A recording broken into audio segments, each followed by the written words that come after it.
Welcome to Wednesday's second video. Before sharing with you the news stories, a quick update on Kenyan election results. On Tuesday, election was held in Kenya.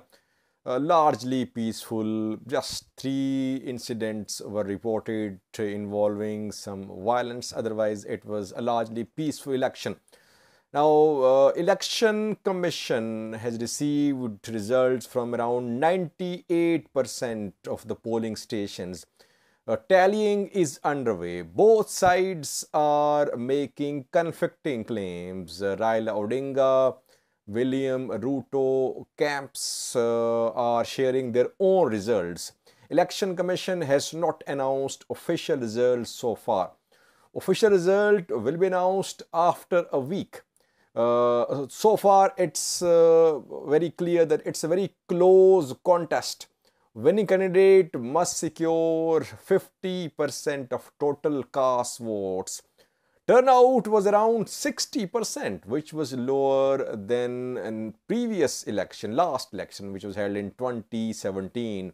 In 2017, turnout was 80%. This time, 60% voter out. Counting, tallying is underway. We'll update you once we have credible information about who is on top. So far, it's a very close contest between William Ruto and Raila Odinga. Now, there's some news stories for you. Firstly, Al-Shabaab seems to have established some bases in Ethiopia. Ethiopian federal government, Ethiopian National Defense Force, Somali regional government, all claimed in recent days that Al-Shabaab fighters who entered Ethiopia suffered heavy losses. All were captured, killed, or they fled Ethiopian territories, and then we saw an ongoing operation in Somalia by Ethiopian forces. But it seems that some Al-Shabaab fighters, they have managed to reach the target which they wanted to reach inside Ethiopia. We have details for you. Secondly, World Bank announced another loan for Ethiopia today. An agreement has been signed between Ethiopian Finance Ministry and World Bank representative. Thirdly, a new story about Eritrean diaspora festival, which has become a source of conflict between pro-government and opposition Eritrean diaspora groups in the Netherlands. Hundreds of Eritreans have submitted complaints to Dutch police against this festival, that the festival will be used to spread hate, that Eritreans in the Netherlands are in danger. Dutch police has opened a special helpline. What is happening in Rijswijk, the Netherlands, where this festival is due to be held on the 13th of August.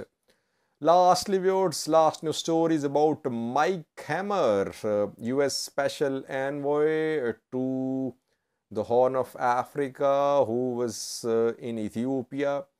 He traveled to Tigray as well. He took a selfie with Debretsion Gabde-Mikael, his famous selfie.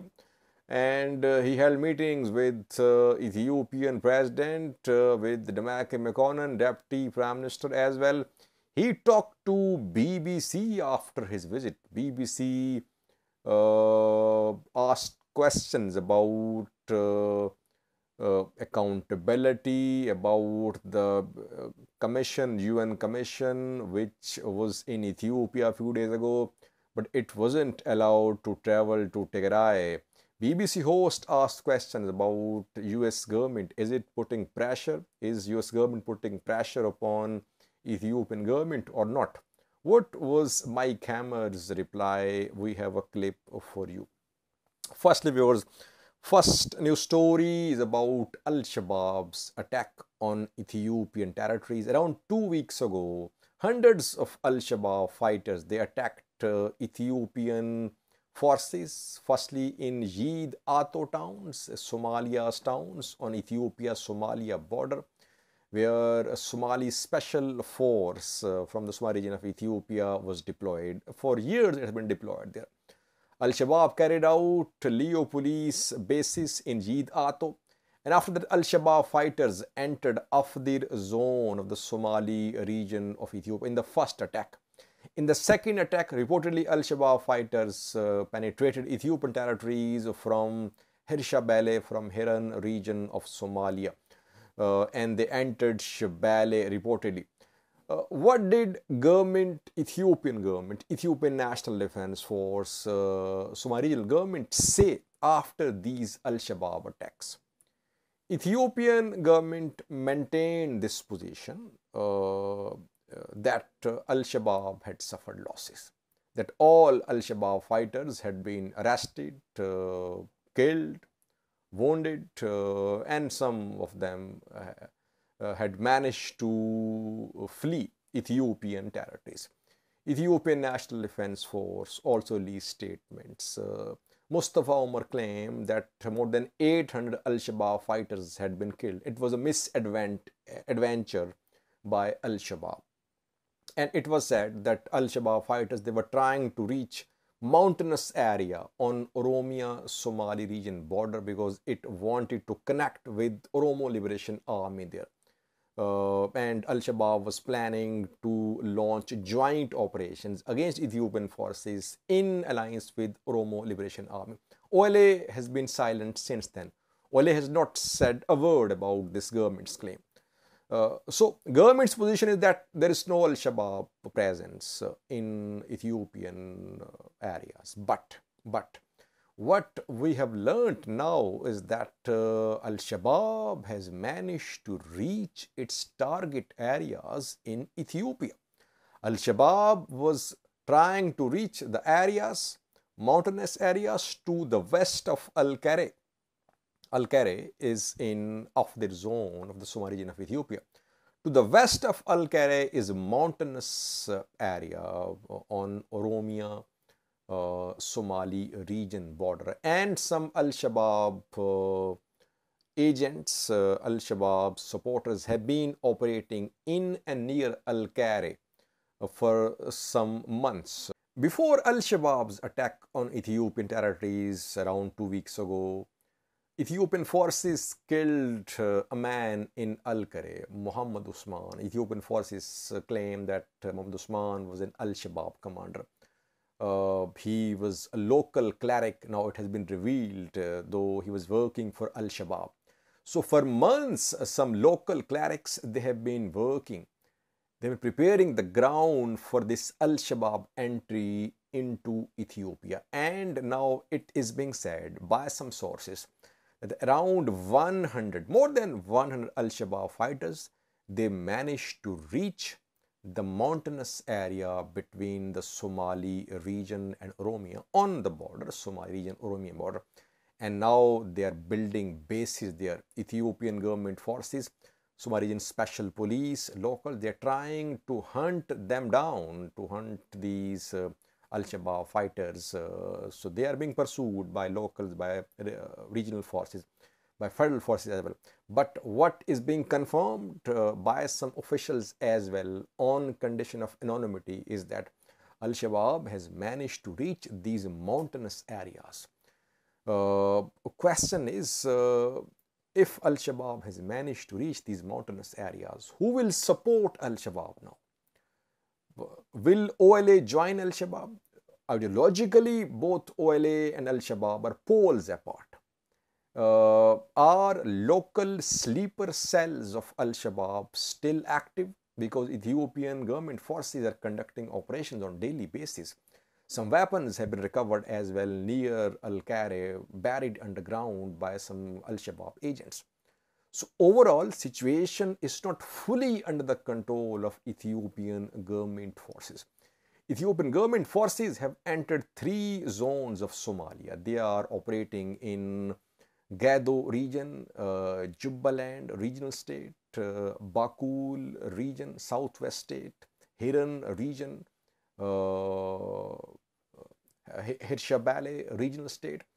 Ethiopian government forces are trying to keep these Al-Shabaab fighters trapped in Al-Kare and to hunt them down, while government forces are trying to stop more reinforcements from Somalia into Ethiopian territories. Let's see, will this strategy succeed? So Al-Shabaab presence with more than 100, perhaps several hundred fighters on Ethiopian territory has been confirmed.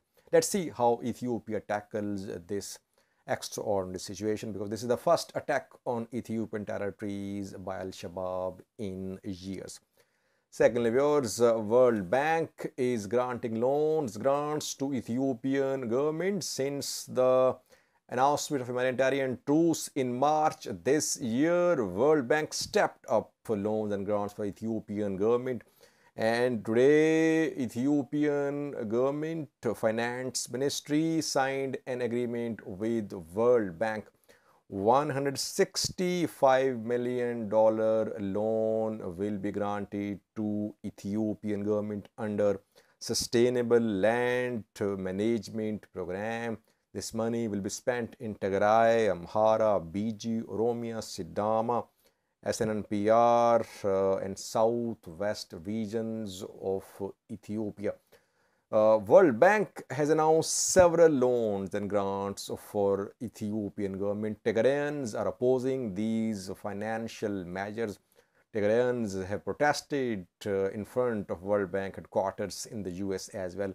But it seems that Ethiopian government's relations with financial institutions, especially backed by US, are improving, and Ethiopian government has succeeded in satisfying the US regarding its recent actions to de-escalate the situation, to find a way out of Tigray conflict. That is why almost on weekly basis we are seeing announcement of loans and grants for Ethiopian government, and mostly from World Bank. Thirdly, viewers, Eritrean diaspora festival due to be held in the Netherlands on the 13th of August has led to a battle between pro-government and opposition Eritrean diaspora groups. In the previous video, I reported about a law firm which served a notice on Eritrean Council in the Netherlands, Eritrean Embassy in Belgium, and warning these individual entities from organizing this festival on 13th of August. Now, reportedly, hundreds of Eritreans living in the Netherlands have lodged complaints with Dutch police. These Eritreans say that they are under threat, that they could be under threat if this festival is organized on the 13th of August. This festival organizers, speakers will spread hate. Awil Said will perform, he'll speak, he will deliver a speech there. It is being said that he is a fiery speaker.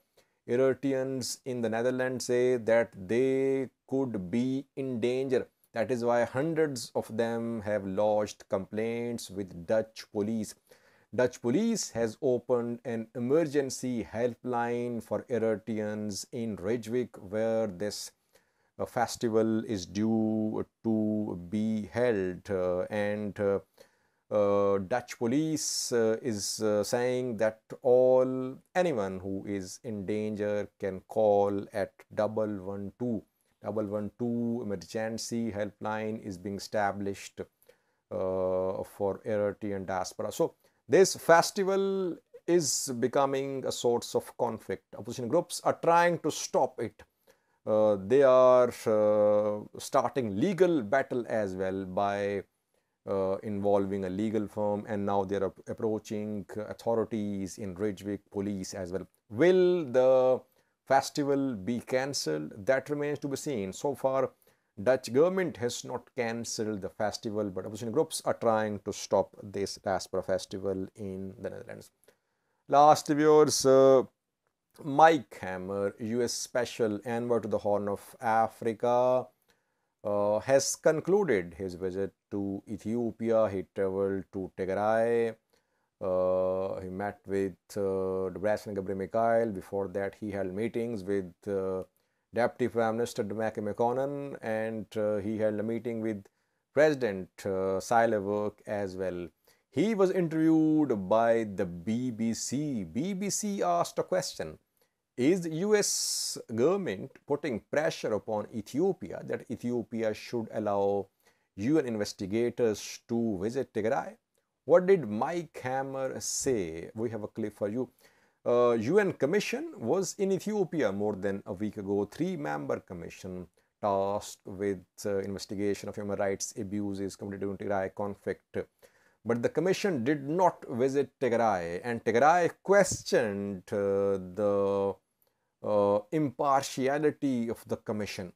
Now, BBC is asking Mike Hammer, is US playing its role that Ethiopia must allow this commission to visit Tigray? Watch a clip showing Mike Hammer, his audio interview. Take a listen to what he said. Think of watching. To move on from Mekelle again to other areas is being resolved. Secondly, in the broad category of efforts of what we're trying to push forward with the Ethiopian government is to ensure that there is accountability for the gross human rights violations that have occurred. And as you probably know, the International Commission of Human Rights Experts actually did arrive in Addis on the 25th of July. I think the talks on the modalities of their mandate and how they're going to carry it out are ongoing. They had, I think, a productive week, but I'll let them categorize it. Our emphasis is to ensure that they're given the access to travel inside of Ethiopia to affected areas to conduct a credible investigation. But just to be clear, they haven't had that access yet to these sites of alleged violations of human rights. That is correct. They have not been able to travel in country as of Friday morning when I met them. And so that is urgent. And we are urging, of course, the Ethiopian government to ensure that they're granted that access so that they can conduct a credible investigation. And are you making progress on that? We see that there was at least progress in that the government invited them to come to Addis and have a discussion about their scope of work and their mandate under the UN Security Council resolution. And so now we're just anxiously waiting to request it. Anxiously waiting or actually putting pressure on the government to allow them to do that? We are, and I have had discussions directly with the government on the urgent need. It's not only myself, but other colleagues in the international community. We had a briefing from the Ethiopian National Security Advisor, Ambassador Redwan, and we certainly urge that the International Commission on Human Rights Experts be granted access. So I will continue to press during my stay here. And are you optimistic? Yes, let's just say that I think that the Ethiopian government fully understands the need for the experts to have an opportunity to travel to the affected areas and do their investigation. Can I ask about the scope of your